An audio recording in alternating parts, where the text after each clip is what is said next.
J'ai voulu premièrement parler d'Arthur Rimbaud de manière accessible. Je pars en fait d'un des poèmes d'Arthur Rimbaud qu'il a écrit bien avant Une saison en enfer, qui est dans les carnets de Douai, donc il doit avoir 15 ou 16 ans. Il écrit un poème qui s'appelle Les réparties de Nina. On est dans un entre-deux, c'est-à-dire on ne sait pas si on est quelque part entre le paradis, les limbes, l'enfer, sous terre, dans le ciel, on ne sait pas. Et on se retrouve comme dans un espèce de purgatoire. Et donc Nina arrive et il y a deux anges, relativement improbables, qui d'un coup vont la manipuler. Et le manipuler lui aussi par la même occasion, mais Rimbaud et Nina ne se voient jamais dans la pièce. Et tout tourne du coup autour des anges.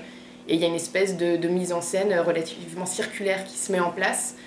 Et ils vont vouloir les manipuler pour leur faire signer un contrat pour se dédouaner en fait de fautes qu'ils ont pu faire parce qu'au début ils lui font boire de l'ambroisie, elle réalise que c'est du rosé et eux lui expliquent qu'ils avaient bu trop d'ambroisie lors de sa dernière réincarnation, qu'ils se sont trompés et qu'ils l'ont renvoyé sur Terre avec qu'une partie de sa mémoire effacée parce qu'ils avaient la flemme d'aller chercher les eaux du Léthé. Voilà, je mêle un petit peu de mythologie grecque à tout ça et de là s'ensuit toute une histoire.